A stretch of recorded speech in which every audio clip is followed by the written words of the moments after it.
Mu gace k'icyaro karangwa n'urusobe rw'imisozi n'intambara itarangira, umukobwa wo ku ndosho ya Bijombo muri grupema ya Kajembwe, uyu nguyu yahindutse inkuru y'icyumweru bitewe n'uko uyu mukobwa uzwi ku izina rya Nyamanoro yatawe muri yombi kuwa 28 Gicurasi 2025 akekwaho ubufatanyacyaha bwo gutegura igikorwa cyo guhitana bamwe mu bayobozi batwirwaneho biyemeje kurinda abaturage b'Abanyamulenge mu misozi ya Minembwe.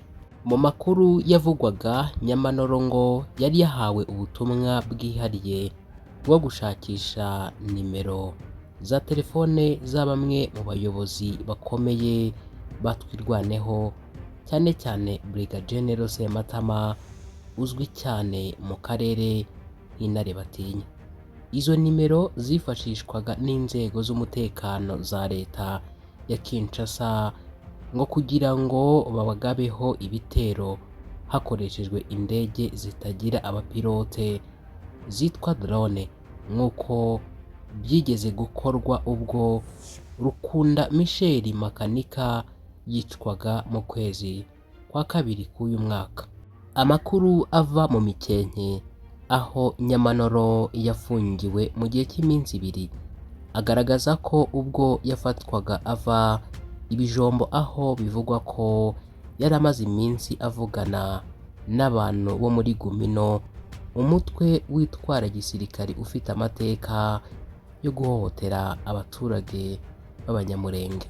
Yari afite nimero z'abantu b'ingenzi muri Gumino ndetse bikavugwa ko ari bo bari bamuhaye iyi misiyo, aho ubushishozi bw'iperereza bwatwirwaneho bwatangiye gukora iperereza no gutekereza ko ari igikoresho cyoherejwe na leta ya Kongo ikoresheje inyeshyamba za Gumino. Kuvaho Makanika yiciwe, amakuru y'ubutasi mu misozi ya Minembwe yagiye yiyongera. Leta ya Kinshasa aho kunyura mu nzira za diplomasi y'ubwumvikane yahisemo uburyo bwa gisirikare bwo gukusanya amakuru y'aho abarwanya leta bihishe bakoresheje ba maneko bo mu baturage basanzwe. Nyamanoro, umukobwa utigeze agaragara mu bikorwa bya politiki cyangwa igisirikari, yaba yaragurishije icyizere cye ku bihumbi bike by'amadolari cyangwa ku masezerano atazwi. Nubwo atigeze atangaza ibyo yemerewe, amakuru avuga ko ibihembo yahawe byari bimaze gutuma yemera gukora misiyo yahawe atazuyaje. Ku wa gatanu tariki ya 30 Gicurasi, Nyamanoro yari kuwa atarangije n'iminsi 3 mu buroko. Impamvu zirekurwa rye ziravugwa ko ari imbabazi yahawe n'abayobozi batwirwaneho nyuma y'ubusabe n'inyandiko z'abakuru b'imiryango ye.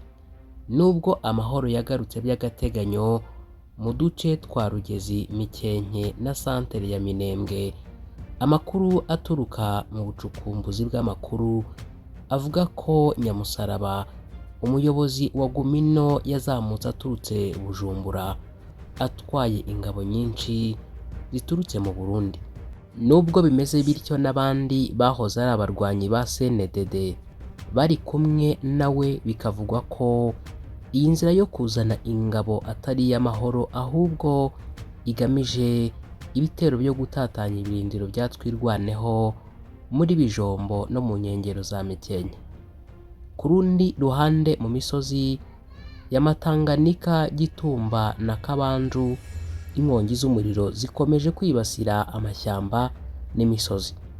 Amwe mu makuru yemeza ko ibyo bikorwa byo gutwika biri gukorwa n'ingabo za leta cyangwa abafatanyabikorwa bazo bagamije gusenya ibirindiro bikekwa ko hahishwemo abasirikari batwirwaneho cyangwa ibikoresho byabo.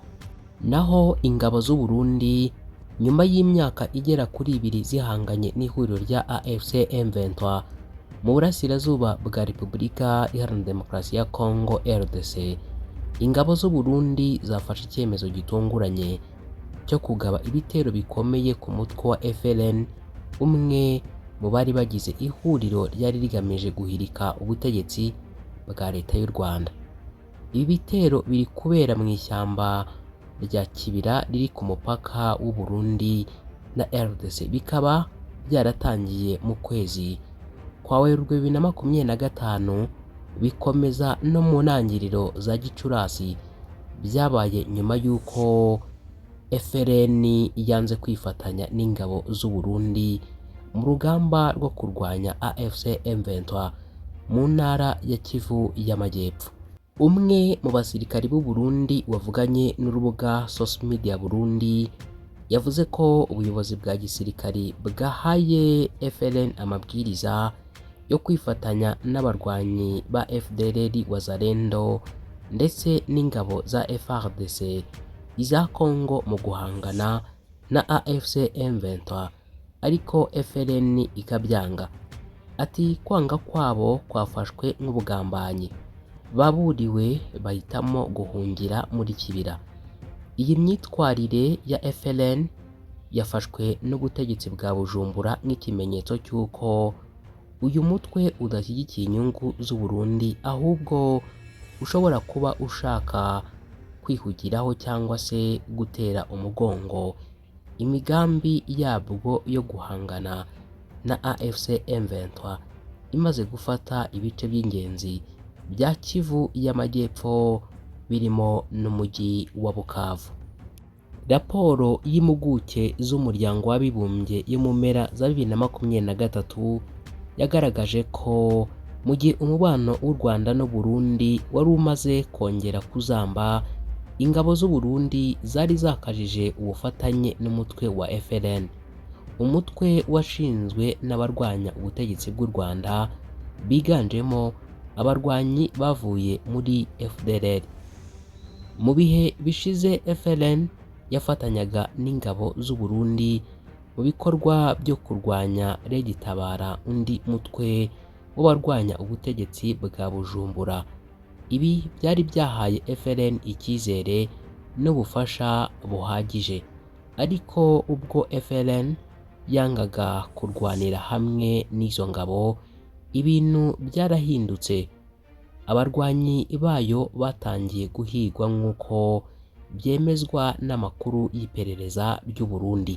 Kwa 21 Gicurasi 2025 ingabo z'u Burundi zagabye igitero gikomeye kuri FLN muri komine ya Bukinanyana, intara ya Cibitoke. Bivugwa ko abarwanyi 12 ba FLN bahasize ubuzima, abandi barakomereka, naho 5 bafatwa mpiri.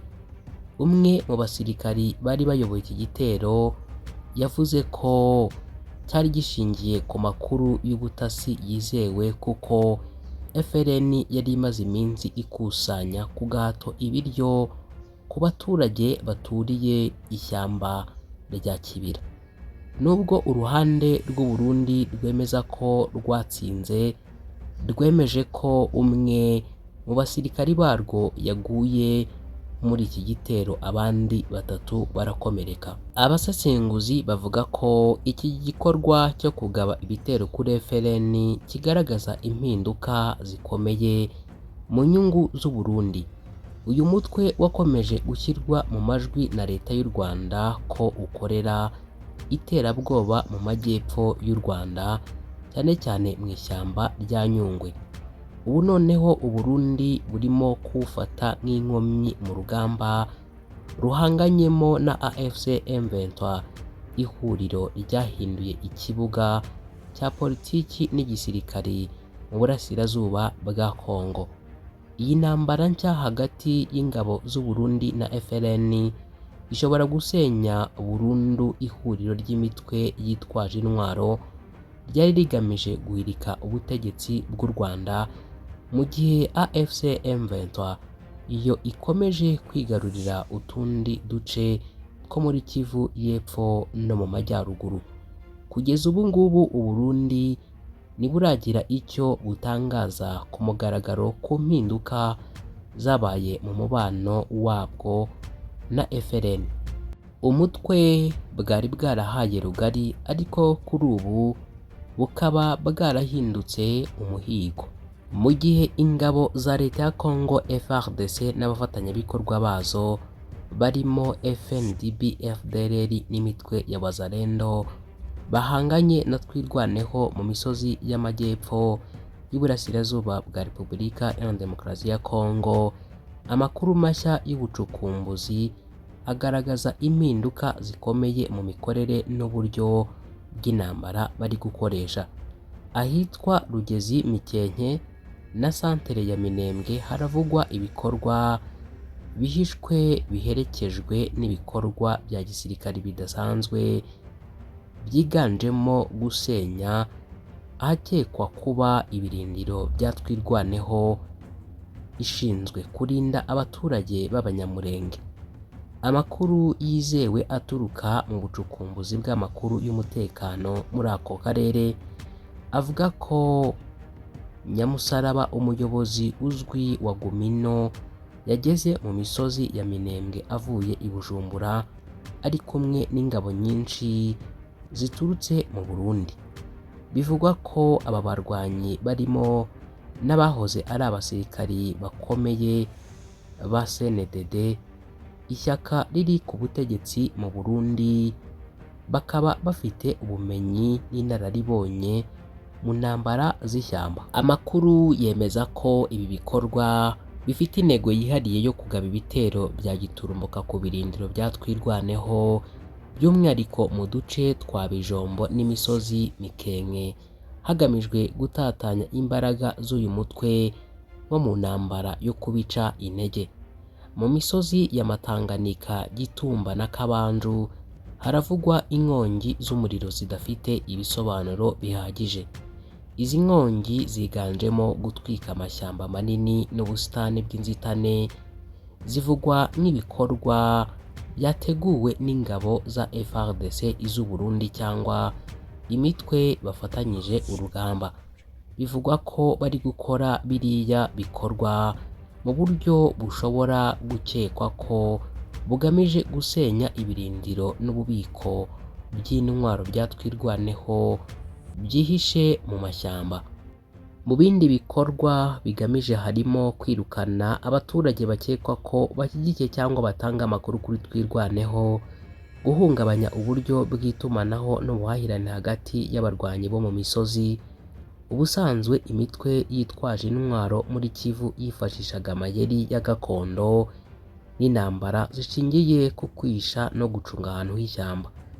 Gusa ibihombo bikomeye byaherukaga kugaragara ku ruhande rwa FARDC n'abafatanyabikorwa bayo, byabaye impamvu yo gushaka uburyo bushya bwo guhangana, harimo no gukoresha ibihe by'ikirere n'ahantu hagoye kugerwamo nk'intwaro z'ubwenge mu kuburabuza abo bahanganye. Nubwo iyi mikorere mishya ishobora gutanga umusaruro mu gutahura ibirindiro by'abarwanyi, ishobora no gutuma abaturage b'inzirakarengane babigwamo, cyane cyane abatuye hafi y'uduce twibasiwe n'inkongi.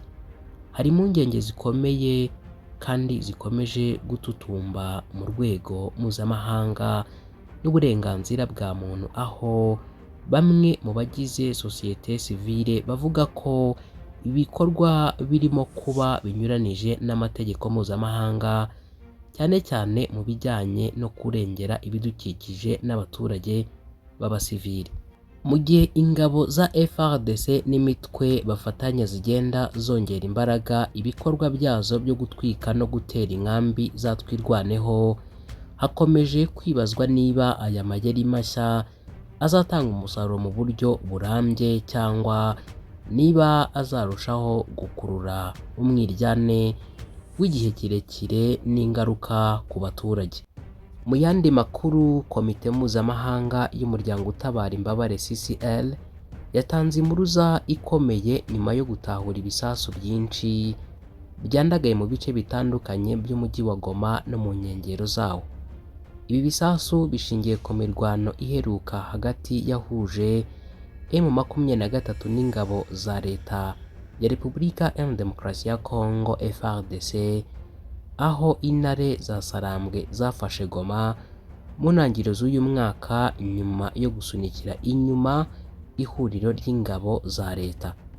Destin Naranda, inzobere mu by'ingaruka z'intwaro kuri rubanda muri CCR, yavuze ko ibice bimwe na bimwe bya Goma byuzuye ibisasu bitaraturika bifite ubushobozi bwo guteza impanuka zikomeye. Yagize ati hagati ya Mutarama na Werurwe uyu mwaka abarenga 300 barakomerekejwe n'ibi bisasu.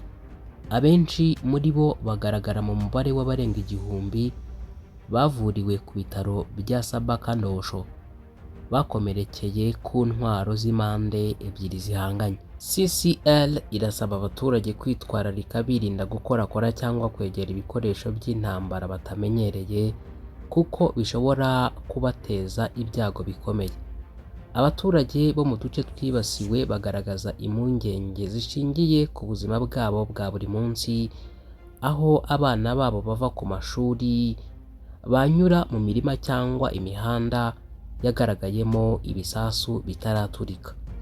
Umwe mu baturage bo mu kagari ka Munigi yagize ati hari ibikoresho bidasanzwe tubona mu mirima, bamwe babifata nk'udukoresho dushobora kugurishwa, nyamara iyo ubimenye ari uko byaturitse biba byarangiye.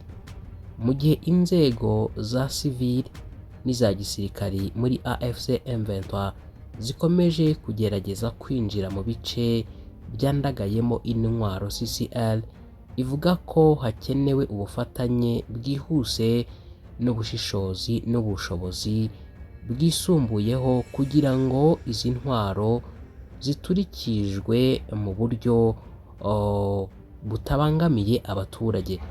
CCR irasaba abatuye iburasirazuba bwa Kongo gukomeza kuba maso no gutanga amakuru aho babonye ibikoresho bidasanzwe binyuze mu buyobozi bw'inzego z'ibanze cyangwa ibikorwa remezo by'iki kigo mpuzamahanga.